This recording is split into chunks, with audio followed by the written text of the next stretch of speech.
Hello, this is Jim Mike, and tonight I'm going to make a quick review of this book, Sora Esma's Tome of Urban Legends. It's a book about urban legends that people in Eberron believe. If you don't know what Eberron is, it's a campaign setting for D&D 5e by Kit Baker. And this book, it's a supplement that you can find on DM's Guild, and it's made by the guys from across Eberron. I already made a couple of reviews of their excellent books, Archetypes of Eberron and Eberronicon. So, what is this? It's a book with a little dark tone, horror tone, I guess, fantasy, which presents urban legends. Let's see if there are... Yeah, we have the contents here. Each one of these is an urban legend, and we have 14. And I think it's a really cool and clever book with inspiration for adventures. And, well, it's written from the perspective of this character, Sora Esma. Anyways, so what we have here? Each one of the entries for the urban legends can be true or false, and each one has a description, as you can see, and has a bunch of alternatives. First, how people in different places tell this urban legend, and then each one of the subjects of the urban legend has sometimes 2 or 3 alternatives of what they actually are. Like in this case, we have the baker, right? It says an enigmatic figure. The baker is said to be able to add in material wishes and desires into the gourmet meals he makes, cooking with ingredients like fortune or luck, and spicing up his confections with jealousy or harmony. Legend holds that the baker cooks up fame, serves desire, and roasts a portion of immortality. But every meal has a price, and there are no free samples. So that's like the concept. And then you have alternatives like the regional retellings. For example, in southeastern Corvair, on the mysterious Dragon Watch Isles, legends hold that an elf bakes their fantastical wares for any who can find him.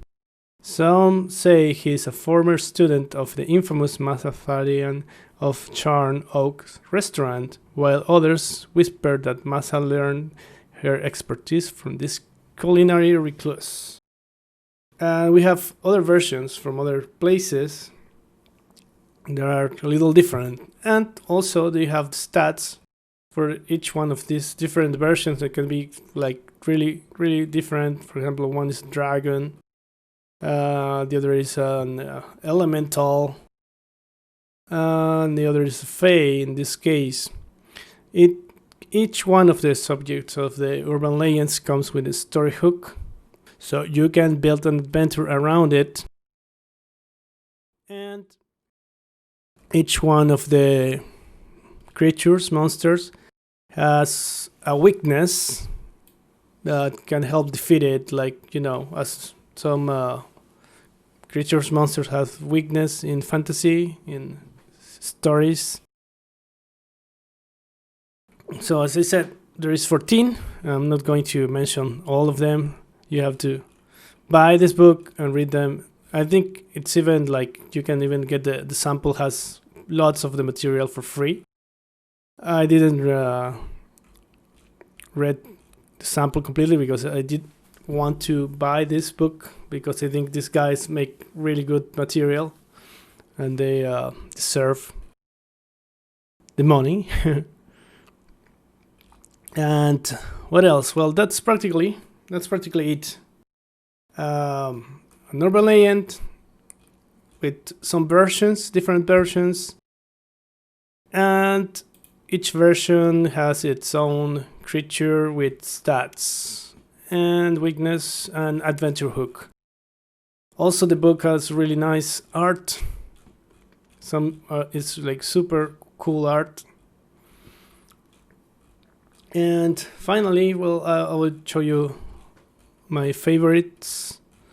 I really like this one.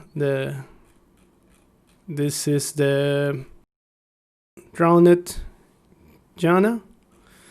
I really like this one. It's supposed to be some sort of. In some cases, it's a witch. Sometimes a fae, and it has a crocodile hat that is her home. I really love the crocodilian hat. Other of my favorites is the Warforged one. Where is it? Yeah, Ghost in Shell. So we have 3 versions. One that is this sort of mask and will possess Warforged and consume them. And then there is a Warforged Titan that wanders around, and there is a Warforged Ghost too. This was a really cool story. I'm totally going to play with this sometime soon. And I like this one too. Grandmother Galanda, the classic witch that it's kids. But well, there is a bunch of, the 3 different versions. One is that, one is a wolf. It's a book full of material that you can use in your games. I'm going to use some of this in my game, my favorites. Once again, an excellent product from the guys of across Eberron. And that's pretty much it. I really recommend you to pick this book. Go and look for the sample, take a look, and if you can, buy it. It's a really cool book. I'm currently starting the Never campaign, and I'm sure I'm going to introduce some of this material. I'm going to get some of this material in my campaign. Well, that's it for today. Have a good game. Hope everybody have fun with their games this Halloween. This book is really good if you want to pick some ideas for Halloween. Even if you don't play Eberron, you can adapt this urban legends to any other campaign setting. And well, we'll have a good Halloween, a good game. And please don't forget to like and subscribe. That will help this channel a lot. Goodbye.